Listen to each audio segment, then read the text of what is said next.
Alright, hello Riven mains and Yasuo mains alike, Wave Life Esports. I am the Nightwing coming at you guys with another League of Legends video. We have the big all-final match tomorrow. Now that Fnatic have thoroughly clapped Schalke in the last semi-final match in order to face G2 tomorrow. Coming into this match, people just really didn't know what type of Fnatic we were going to see after witnessing the reverse sweep just last week, less than almost 5-6 days ago.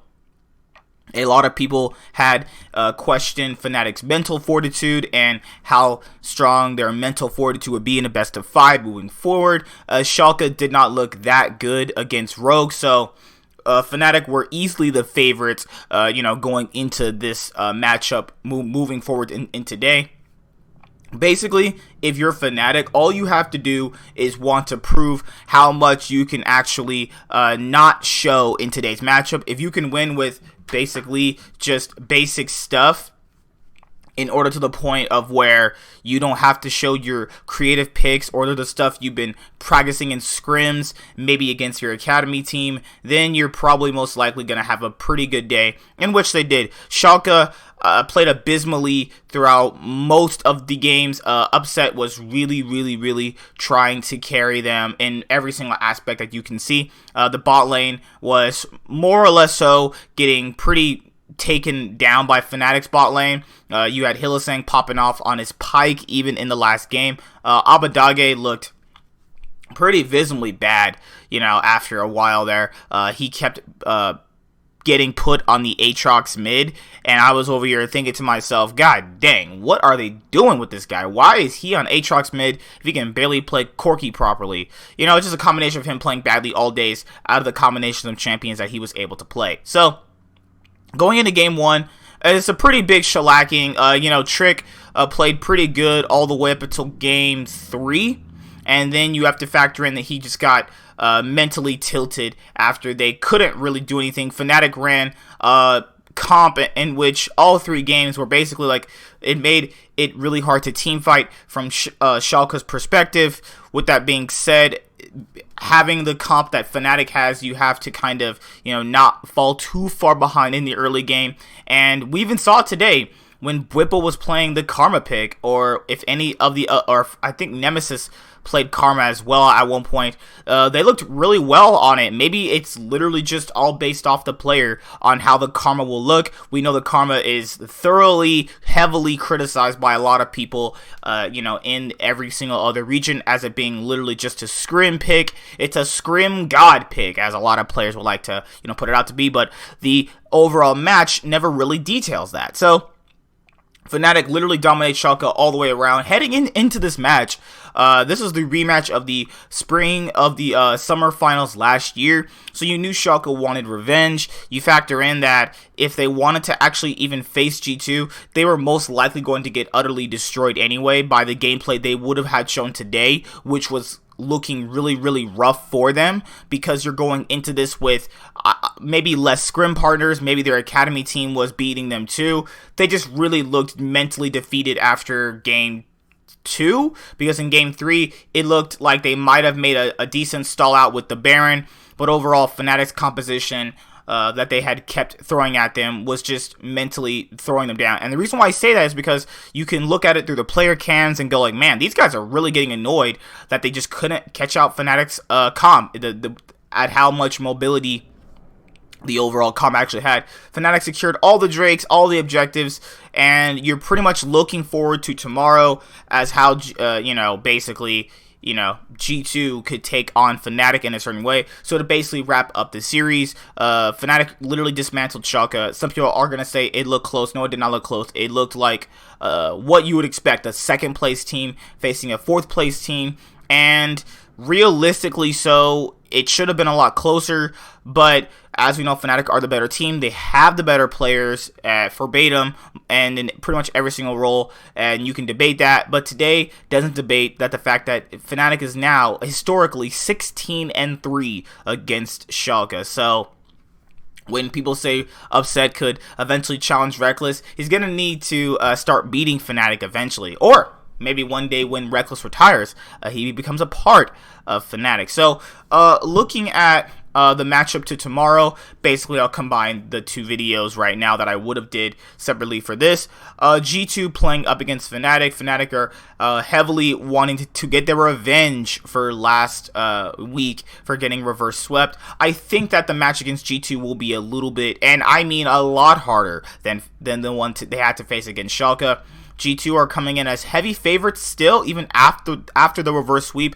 And if we look at it through each region, the only region that didn't have the super team winning back-to-back splits was China, because you had IG completely collapsing, and then I think they beat JDG. I haven't got a chance to finish the match from yesterday between IG and JDG, but you know, all the major regions, like, you know, NA and NA and Korea, both regions have had their super teams win. SKT was held as a super team when they first got together. The only difference between theirs and their past finals and basically the last finals is that Mata is just the difference, and you just basically have SKT, the super team that wins both splits. TL won both splits, and I could easily see G2 winning this, probably in a lot more convincing fashion than a lot of people had predicted for, because Fnatic have nothing to basically hide as their trump cards, because you factor in last week they saw the global compositions that Fnatic were going to play. I think that being on patch 9.16, you still have to factor in that most people have played this patch to a T already, and that is something that people have failed to realize right now at this current point in time in League, is that these guys have pretty much played this patch to its absolute fullest, and I feel like there's nothing else more to show, basically, from Fnatic's side. I think Hylissang is performing much at a higher level than Mickey X, but that's not to say that Mickey X is bad. He's definitely on the same level, but I think Hylissang is just at that extra step right now. And you know, the featured match is always going to be in the bot lane with Perks and Reckless, the newly switched ADC versus the veteran world-class Reckless. I think that it goes pretty even for bot lanes. I don't think that either bot lane is, simply just that much better than the other. I think the match will be pretty much determined on the bot lanes, because I think that the other laners themselves are going to be losing at various points in other games, and it's going to be up to the bot lane and coordinating dives and coordinating where to go on the map to get them actually ahead. Then you go in and you're thinking, how do you fare against the mid lanes? Nemesis has actually silently been playing really well for Fnatic, but you also know that Caps is just at that little bit of a better edge than he actually has. Then you have Jankos versus Broxah. Tomorrow, I would not be surprised if Jankos wins MVP of the split. He's looked like MVP quality, and it's a real hard time coming for junglers. Junglers are usually always the most valuable, component of a team, and it really goes to show that, from EU and NA's perspective, and even Korea's perspective, because they had just had Canyon for the LCK. It was just that, it's very nice to actually have, junglers finally get some recognition this year, based off the fact that, they usually don't, and junglers and supports usually go very, very under the radar. And then you go into the top lane matchup, Wunder versus Bwipo. I still will give Wunder the edge, but I wouldn't discount Bwipo. If you give Bwipo the Aatrox, which he's going to take at any point if it's available, then they're going to take it. Now, looking at it through a drafting perspective, the drafting perspective comes with what do G2 want to do in terms of their creative picks, and what do Fnatic want to do in terms of their scaling standard composition, because Fnatic like to play 1-3-1. They like to have a scaling mid, or you want to have the carry top laner, or you want to have the scaling mid laner and have the tank top laner, or you have the early game AD carry or with an early game jungler, as today Broxa played Lee Sin again, which is an early game jungler, and we've seen him play Broxa plenty of times in the playoffs as well. If you want to go from G2's perspective, you know Jankos is going to be put on the Sejuani, which he does not like, but Sejuani is a pretty good pick right now on the patch, so that is totally fine.